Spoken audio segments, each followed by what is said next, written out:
여러분, 답답한 일이나 스트레스를 받게 될 때 그 정도가 너무 높이 올라가게 될 때 그냥 다 훌훌 털어버리고 아무도 없는 곳으로 떠나고 싶은 마음이 들 때 있지 않으십니까?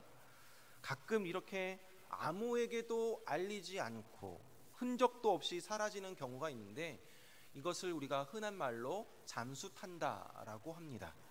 신앙생활하면서 매일매일 하나님의 그 전신갑주를 입고 승리하면서 나아가면 좋겠지만 때로는 육적으로, 영적으로, 정신적으로 지치고 피곤할 때가 있습니다. 모든 것 그냥 다 내려놓고 도망치고 싶기도 하고 절망의 늪에 빠져버리기도 합니다.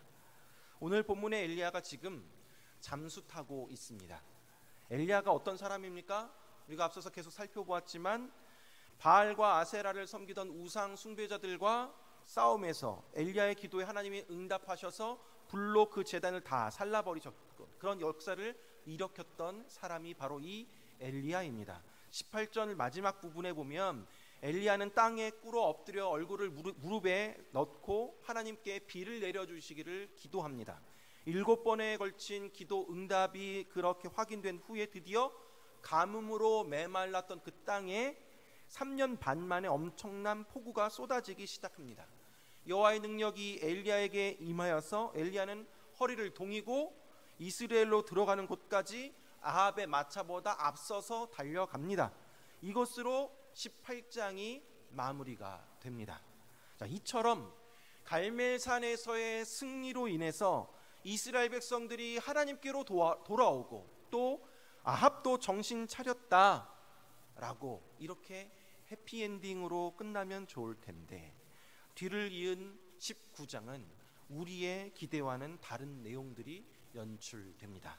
1절 말씀에 보니까 아합이 엘리야가 행한 모든 일과 그가 어떻게 모든 선지자를 칼로 죽였는지를 이세벨에게 말하니 라고 되어 있습니다.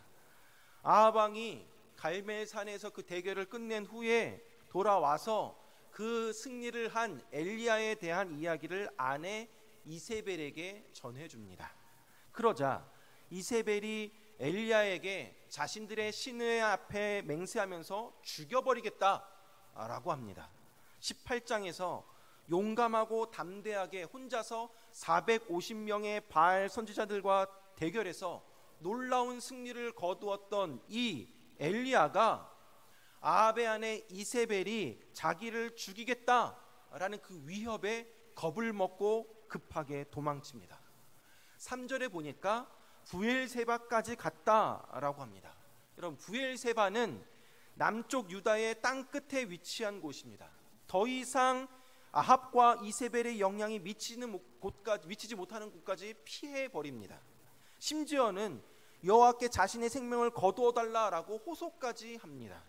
5절에는 기진맥진하여서 처량하게 잠든 이 엘리야의 모습이 보이고 있습니다. 어떻게 방금 전까지 그렇게 용감하고 당당하던 이 사람이 이렇게까지 연약한 모습을 보이게 되는 것일까요? 엘리야가 왜 이 지경까지 이르게 되었는지 궁금하지 않으십니까? 몇 가지를 좀 살펴보도록 하겠습니다.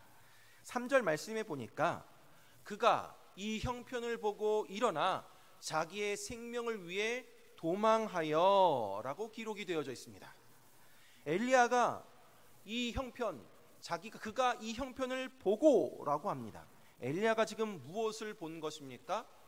능력의 원천인 하나님이 아니라 자기의 생명을 위협하는 이세벨을 보고 있습니다. 450명과의 대결에서도 이기게 하신 그 하나님을 금세 잊어버리고 당장 자기의 목숨을 위협하는 그 상황에 눈을 돌리고 있습니다. 그래서 불안해했던 것입니다. 또 4절을 보면요, 4절 말씀에 자기 자신은 광야로 들어가 하룻길쯤 가서 한 로뎀나무 아래에 앉아서 자기가 죽기를 원하여 이르되 여호와여 넉넉하오니 지금 내 생명을 거두시옵소서 나는 내 조상들보다 낫지 못하니이다 하고 라고 되어 있습니다. 여기 보니까 여호와여 넉넉하오니 라는 말이 나옵니다. 이 말은 나도 이제 할 만큼 했다라는 의미입니다. 엘리야는 위대한 믿음의 조상들과 비교하면서 나도 할 만큼 했어요. 그런데 여전히 백성들은 변하지 않고 나아질 기미가 보이지 않습니다. 그러니 나는 조상들보다 못하다고, 너무 못난 존재입니다 라고 그렇게 자책하고 있는 것입니다. 마지막으로 가장 큰 이유라고 할 수 있는데요, 엘리야는 갈멜산에서 일어난 그 일들을 직접 목격했던 이 악한 아합 왕이 이제 회개하고 새로운 사람이 되리라고 생각을 하였습니다. 여호와는 참 하나님이시다 라고 고백했던 이스라엘 백성들도 그 참 하나님이심을 인정하면서 변할 줄 알았었습니다. 그러나 아합 왕도 이스라엘 백성들도 조금도 변하지 않고 그들에게는 소망이 없다라는 것을 알게 되자 엘리야는 마음에 큰 상심이 생겼습니다.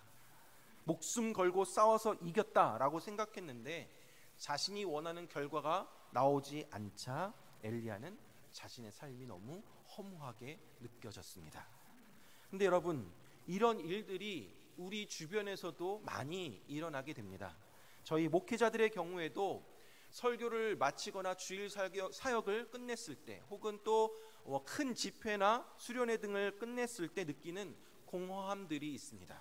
가수나 배우들의 경우에도 콘서트를 마치거나 큰 작품을 마무리하게 되었을 때 찾아오는 공허함이 크다라고 합니다. 또 회사에서도 큰 프로젝트를 다 마친 다음에도 이러한 공허함을 느낄 수 있습니다. 우리 어머니 세대들의 경우에도 젊어서는 아둥바둥 남편 뒷바라지하며 자녀들 양육하느라 정신없이 보내다가 이제 어느덧 남편도 사회적으로 인정받고 자녀들도 다 자라서 이제 더 이상 엄마의 손길이 필요하지 않게 되었을 때 뒤돌아보면 나이 먹고 주름살은 늘어나는데 그동안 나는 뭐 했나 라는 인생이 허무해지게 느껴질 때도 있습니다. 젊은 아내들의 경우에도 마찬가지인데요, 처녀 때는 열심히 사회생활하고 직장생활하며 나름 잘 나가다가 결혼해서 애 낳고 맞벌이 할 수 없는 형편에 또 어쩔 수 없이 집에서 육아를 하게 될 경우 아이의 젖을 물리다가 문득 창밖을 보며 나도 왕년에는 나름 잘 나가던 여자였는데 내가 지금 뭐하지? 라고 우울해할 때도 있습니다. 남자들도 마찬가지죠. 젊어서는 가족들 먹여 살리느라 정신없이 일하고 밤낮으로 그렇게 애쓰고 노력하고 돈 벌고 하였는데 나이를 먹고 나면 내 인생이 지금 무엇인가 라고 돌아볼 때가 있습니다. 아내는 나를 보기를 그냥 돈 벌어다 주는 기계처럼 여기게 되고, 또 일하느라 바빠서 자식들과 함께할 시간이 없어지다 보니까 만들어 놓은 추억도 없고 자녀들이 이미 다 커서 아빠와의 그런 관계에 어색하게 느껴지고 서먹하게 느껴지게 될 때, 그럴 때 남자들은 인생의 의미를 잃어버리게 됩니다. 우리들은 다들 그렇게 아둥바둥 살았던 삶의 결과들이 자신의 기대와 전혀 다르게 되었을 때 공허함이나 인생의 허물을 느낄 때가 많이 있습니다. 엘리야의 경우도 갈멜산 싸움에서 그렇게 크나큰 승리를 거둔 후에 극적인 변화를 기대하였지만 백성들은 여전히 변하지 않았습니다. 그로 인한 영적인 침체와 육체적인 탈진과 정신적인 우울증에 빠지게 된 것입니다. 그러나 하나님은 이러한 심각한 침체, 또 탈진, 우울증에 빠져서 고생하고 있는 그 엘리야를 홀로 남겨두지 않으십니다. 엘리야는 자기를 죽여달라라고 하소연하다가 로뎀나무 아래서 잠이 들었습니다. 그런데 그때 하나님이 천사를 보내셔서 엘리야를 치유 회복시키십니다. 5절에서 7절 말씀 보니까 로뎀나무 아래에 누워 자더니 천사가 그를 어루만지며 그에게 이르되 일어나서 먹으라 하는지라. 본즉 머리맡에 숯불에 구운 떡과 한 병 물이 있더라. 이에 먹고 마시고 다시 누웠더니 여호와의 천사가 또다시 와서 어루만지며 이르되 일어나 먹으라. 내가 갈 길을 다 가지 못할까 하노라 하는지라 라고 되어 있습니다. 엘리야가 잠을 통한 휴식이 필요했다라는 것을 아신 그 하나님이 엘리야를 그렇게 자게 내버려 두시고 또 깨워서 먹이시고 또 재우시고 또 먹이시고 반복하게 됩니다. 또 엘리야를 어루만져 주시고 또 일으키신 다음에 구운 떡과 물을 먹게 합니다. 하나님은 엘리야를 찾아오셔서 새 힘을 주시고 엘리야를 위로해 주셨습니다.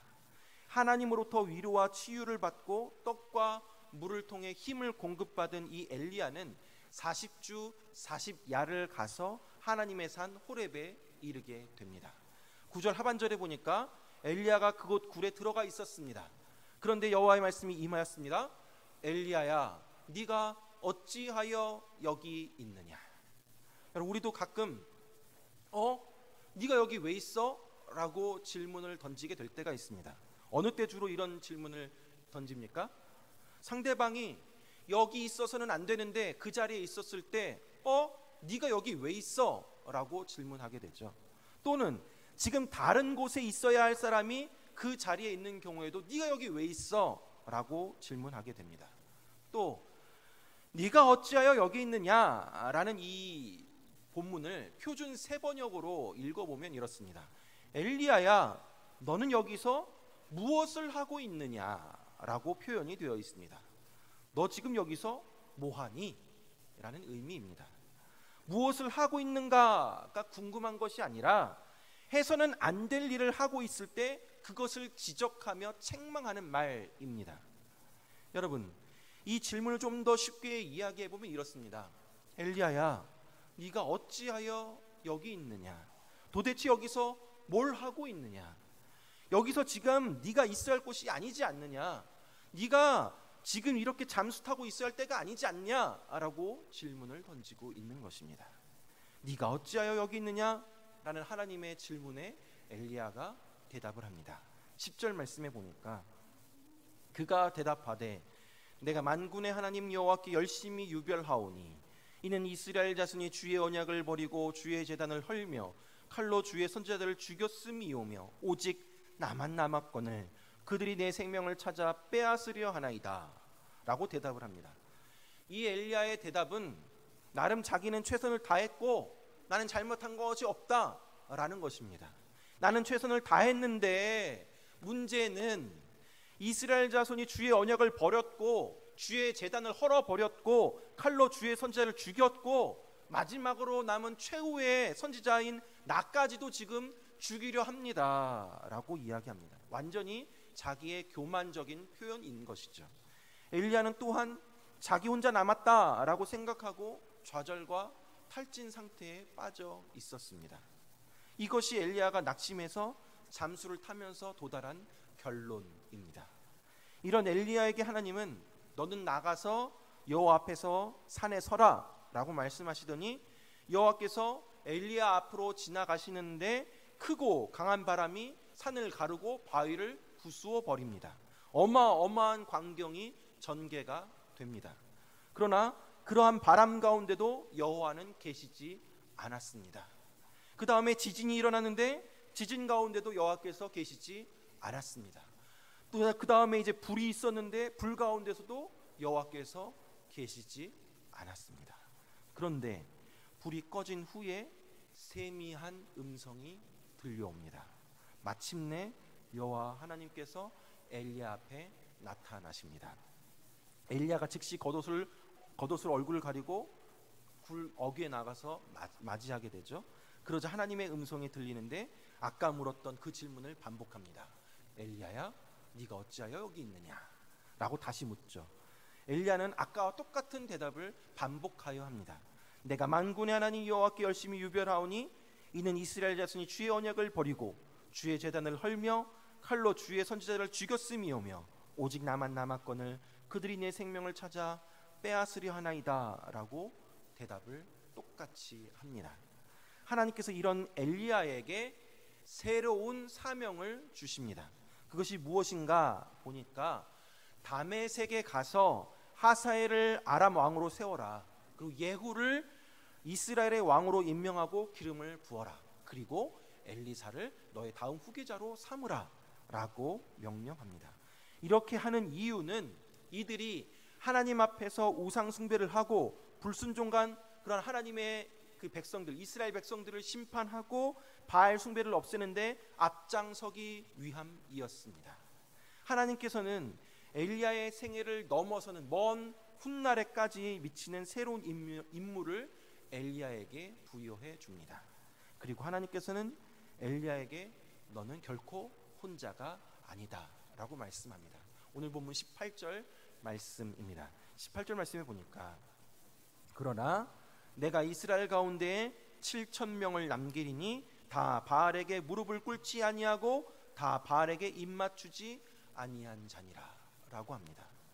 엘리야에게는 새로운 사명이 주어졌고 홀로 그 일들을 감당하는 것이 아니라 신실하게 신앙을 지키는 이스라엘의 남은 동료들 7,000명, 상징적인 숫자이지만 이스라엘의 남은 자들이 있다라는 것을 깨닫게 하였습니다. 드디어 엘리야는 굴을 떠나서 세상 앞으로 나아갑니다. 이제 육체적인 탈진과 영적인 침체와 또 정신적인 우울감에서 회복이 되어서 세상과 하나님과 단절하며 잠수 타고 있었던 이 엘리야가 그 삶을 청산하고 다시금 하나님의 사명을 감당하기 위해 한 걸음 한 걸음 세상 앞으로 담대히 나아가게 됩니다. 엘리야가 호렙산에서의 하나님의 임재를 통해 회복된 후에 곧장 달려간 곳이 어디입니까? 19절 말씀에 보니까 이렇게 되어 있습니다.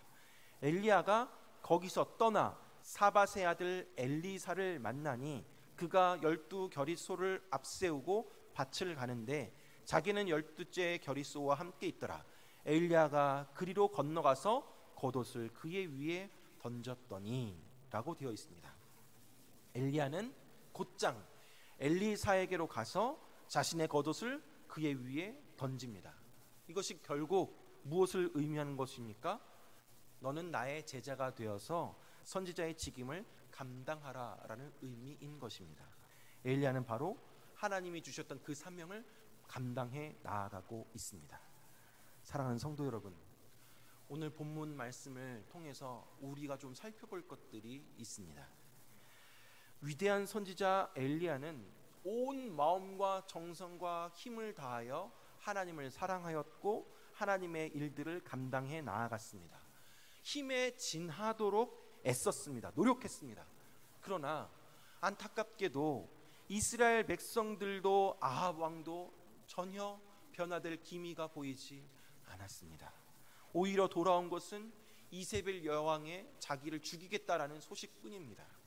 이로 인해 위대한 선지자 엘리야도 영적으로 육적으로 정신적으로 지쳐버렸습니다. 얼마나 힘이 든지 로뎀나무 아래에 대자로 누워버렸습니다. 죽여달라고, 나를 죽여달라고 그렇게 지쳐버린 상황이었습니다. 하물며 우리는 어떻겠습니까? 우리 현대인들은 더 많은 스트레스 속에 살아가고 있습니다. 직장과 사업장은 마치 전쟁터를 방불하는 것처럼 매일매일 경쟁이 치열합니다. 가정에서도 자식들 앞날에 대한 스트레스가 큽니다. 또 이런저런 상황으로 인해서 우리는 심신이 녹초가 되고 지쳐버리고 탈진될 때가 있습니다. 우리는 매일 계속되는 영적인 전쟁 속에서 살아가고 있습니다. 매일매일 하나님의 전신갑주를 입고 십자가에 군병되어서 승리의 나팔을 불어야 하는 것은 알지만 그렇게 사는 삶이 쉽지가 않습니다. 치열한 영적 전쟁 가운데 때로는 영적으로 육적으로 정신적으로 넘어지고 쓰러져서 어디론가 숨어버리고 싶고 잠수 타고 싶은 그런 마음들이 우리에게 들 때가 있습니다. 혹시 지금 가정에서 나름 충성 봉사하며 가족을 부양하고 또 남편과 자녀들 또 아내를 그렇게 보살피다가 어느 날 문득 뒤돌아보니 나는 누구며 나는 지금껏 무엇을 했나 하며 인생의 공허함과 허무함이 있지는 않으십니까? 남편을 의지하고 아내를 의지하지만 그것이 나름 기대하고 또 바라는 것들이 있는데 잘 이루어지지 않을 때 나도 모르게 솟아오르는 서운한 감정들 또 억울함들이 있지는 않으십니까? 하나님이 아닌 내 주변의 환경들을 바라보고 남들과 비교의식으로 인해서 힘들고 지쳐 녹초가 되어버리지는 않으셨습니까? 매일 예배를 드리기는 드리는데 여전히 영적으로 침체되어 있지는 않으십니까? 그냥 다 내려놓고 어디론가 훌쩍 떠나고 싶은 그런 마음 있지 않으십니까? 하나님께서는 처음에 에덴 동산에서 선악과를 먹었던 아담과 하와에게도 이렇게 질문하셨습니다. 네가 어디 있느냐라고 물었습니다. 오늘 본문에서도 호레산 굴에 홀로 있던 엘리야에게도 동일하게 묻습니다. 네가 어디 있느냐? 하나님이 네가 어디 있느냐라고 물으시는 것은 엘리야가 지금 어디 있는지 몰라서 숨바꼭질하는 것처럼 너 어디 있니 찾는 것이 아닙니다. 네가 어디 있느냐라고 묻고 있는 것은 우리 하나님께서 죄의 문제로 인해서 또 여러 상황으로 인해 좌절과 낙심 가운데 있을 때 우리에게 먼저 찾아오셔서 질문을 하시는 것입니다. 우리와 진실하게 만나기를 원하셔서 교제하기를 원하셔서 우리로 하여금 자신의 위치를 바로 깨닫게 하기 위해서 우리에게 질문을 하시며 다가오고 있습니다. 여러분이 지금 있어야 할 곳은 어디입니까? 이런저런 이유로 인해서 신앙생활을 해서 신앙생활 하다 보니까 낙심하여 하나님의 눈을 피해 도망치려 하고 있지는 않으십니까? 그냥 나만 홀로 남겨졌다라는 생각과 함께 좌절과 탈진 상태 가운데 빠져 있지는 않으십니까? 있어서는 안 될 자리에 지금 있지는 않으십니까? 하나님이 지금 여러분 마음속에 질문을 던지고 있습니다. 아무개야, 네가 지금 어디 있느냐? 여기서 지금 뭐 하냐? 라고 물으시며 애타게 저와 여러분들을 찾고 있습니다. 혹시 여러분 중에 이 엘리야처럼 영적으로, 육적으로, 정신적으로 어려움으로 인해서 다 포기하고 싶은 그런 마음이 있으시다면 이 시간 내가 어디 있느냐 하며 찾고 계시는 하나님의 그 음성을 들으시기를 바랍니다. 그리고 하나님이 그 내미시는 그 손을 맞잡아 보시기를 바랍니다. 엘리야는 세상 속에서 실패하고 좌절하여서 스스로 외부와 단절하였습니다. 잠수 타버렸습니다. 그러나 하나님이 찾아와 주셔서 어루만져 주시고 재워주시고 먹여주시고 위로해주시고 하나님의 임재를 경험하게 하시고 새로운 사명을 주시고 너는 결코 혼자가 아니다, 너와 함께하는 동역자들이 있다 확인시켜 주심을 통하여서 엘리야는 다시 회복이 되어져 세상 앞으로 나아가게 되었습니다. 여러분, 우리 하나님은 쓰러져 있는 엘리야에게 찾아오셨습니다. 엘리야에게 천사를 보내셔 어루만지시고 먹이시고 위로해 주셨습니다. 그렇게 엘리야를 찾아오셔서 어루만지시고 위로해 주셨던 그 하나님이 지금 이 상황 가운데 이런저런 이유로 인해서 영적으로, 육적으로, 정신적으로 피폐해 있고 지쳐 있고 탈진해 있는 저 여러분들 가운데 찾아오셔서 우리를 먹이시고 만나주시고 위로해 주시고 감싸주시며 회복시켜 주실 줄 믿습니다. 사랑하는 여러분, 우리가 드리는 이 예배를 통하여 또 삶 현장으로 들어가는 매일매일의 삶 속의 예배를 통하여서 다시금 저 여러분들을 찾으시는 그 하나님을 만나시기 바랍니다.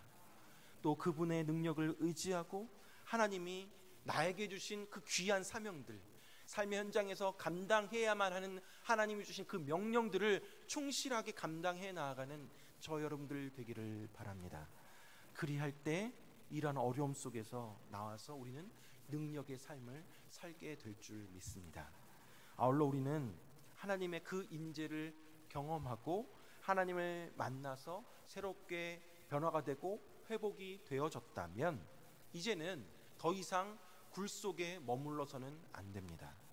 이제는 세상 앞으로 나아가야 합니다.